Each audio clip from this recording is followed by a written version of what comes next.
Hey everybody, it's Jamie from Modern Day Fox. I have a super easy marinara recipe that you can throw together in your Instant Pot.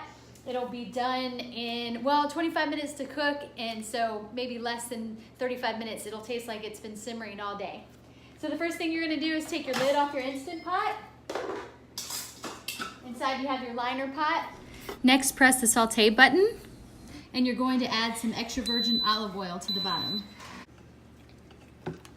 That's about a tablespoon, 1.5 tablespoons.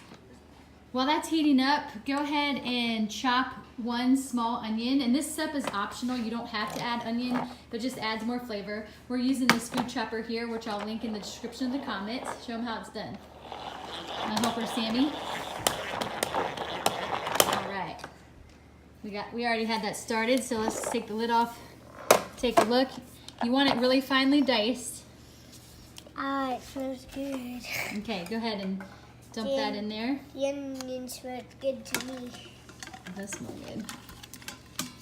Okay, we're also going to add a tablespoon of minced garlic. Go ahead and pour that in there. We're just going to let that heat up a little bit. We don't really want it to brown. Just want those onions to soften.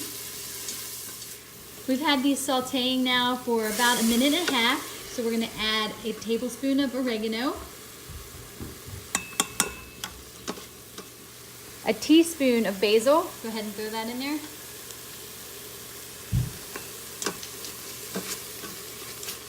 And then just a pinch of crushed red pepper. Warning, this does make it spicy, so you might want to leave it out.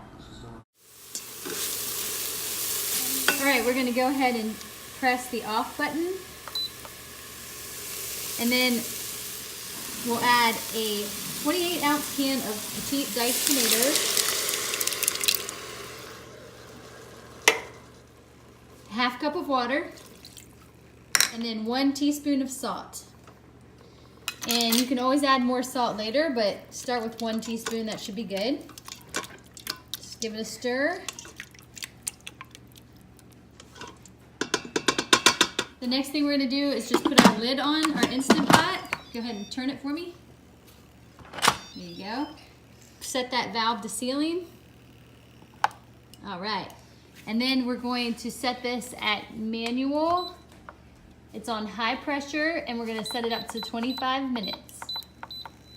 When the timer goes off, we're going to do a quick release on the pressure. The timer went off, so we're going to use a quick release on the steam. I usually put a hand towel over top of the valve just because sometimes stuff sprays out and you don't want that to happen. All right, the knob has dropped, so we know all the steam has released.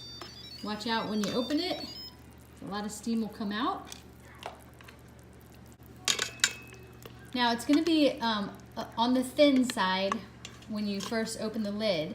So what we're going to do is we're going to turn the pot off, and then we're going to turn it to saute, and we're just going to let it saute for a few minutes and let it reduce down to your desired thickness. You can see it's come to a boil. That took about maybe a minute, 1.5 minutes. So we're going to let this boil for a few more minutes on saute, and then it'll be ready to serve. All right.